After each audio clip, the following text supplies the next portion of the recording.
एक अहम खबर आपको बता दूं, पार्टी लॉन्च करते ही पीरजादा पर टीएमसी का अटैक। टीएमसी ने पीरजादा की पार्टी को बीजेपी की बी टीम कह दिया।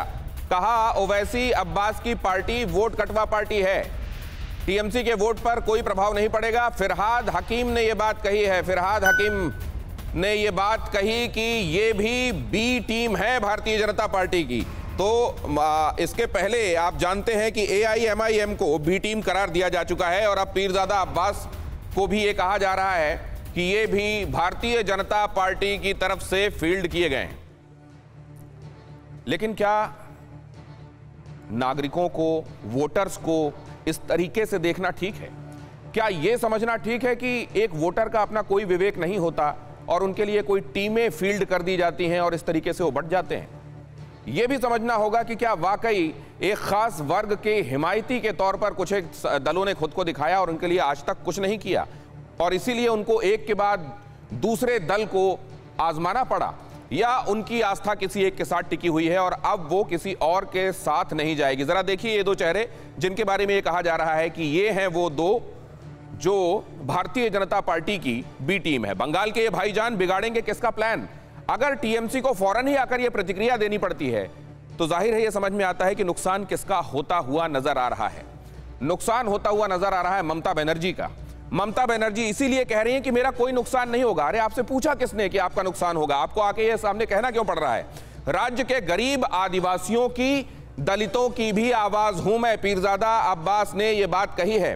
फुरफुरा शरीफ जो कि कहा जाता है कि ख्वाजा मोइनुद्दीन चिश्ती की दरगाह के बाद दूसरी सबसे बड़ी सूफी दरगाह है, वहां के मुखिया अब अपनी एक पार्टी लॉन्च कर रहे हैं और उनका कहना यह है कि जब सीएए एनआरसी की बातें हुई तो मुझे लगा कि अब धार्मिक उपदेश बंद करके अब मुझे पॉलिटिक्स में जाना चाहिए। और अब वो पॉलिटिक्स में, और आपको यह भी बता दें कि 3 जनवरी को एआईएमआईएम के मुखिया जब पहुंचते हैं वेस्ट बंगाल तो जाकर पहले इनसे मुलाकात करते हैं। इनसे मुलाकात में बातें क्या हुई और क्या एआईएमआईएम की तरफ से कोई ऑफर था जो आखिरकार पूरे कुल मिलाकर बात नहीं बनी और इस तरीके से उनको अपनी एक पार्टी लॉन्च करनी पड़ी अलग से, ये समझने वाली बात है। उन्होंने ये भी कहा था कि हम एक फ्रंट बनाएंगे और उसमें एआईएमआईएम के लोग भी आएंगे और इस तरीके से हम 80 से 90 सीटों पर चुनाव लड़ सकते हैं।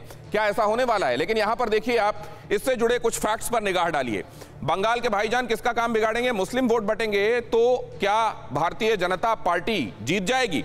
पश्चिम बंगाल चुनाव में नई पार्टी का ऐलान कर दिया गया और इस पार्टी के ऐलान के साथ ही कई और परम्यूटेशन, कॉम्बिनेशन लोगों के दिमाग में आने लगे। 60 से 80 सीटों पर ये भाईजान खेल बिगाड़ सकते हैं। ये वो असेंबली सेगमेंट्स हैं जहां पर मुस्लिम मतदाताओं की तादाद काफी ज्यादा है। फुरफुरा शरीफ दरगाह से जुड़े हुए हैं सिद्दीकी, इनके भाई नौशाद भी चुनावी मैदान में आ सकते हैं और वो भी चुनाव लड़ सकते हैं। और अगर ये चुनाव में जाकर इन जगहों पर अपने कैंडिडेट्स फील्ड करते हैं, जो कि करेंगे अब, तो निश्चित रूप से मुस्लिम वोटों का ध्रुवीकरण हो सकता है। अगर यह समझा जाता रहा है कि मुस्लिम वोटर्स एन ब्लॉक वोट करते हैं ममता बनर्जी के लिए, तो यह भी समझ लीजिए कि अगर इनमें बंटवारा होता है तो नुकसान किसको होता है। लेकिन क्या यह नुकसान इतना बड़ा होता है कि उससे भारतीय जनता पार्टी के लिए चांसेस बन जाएं?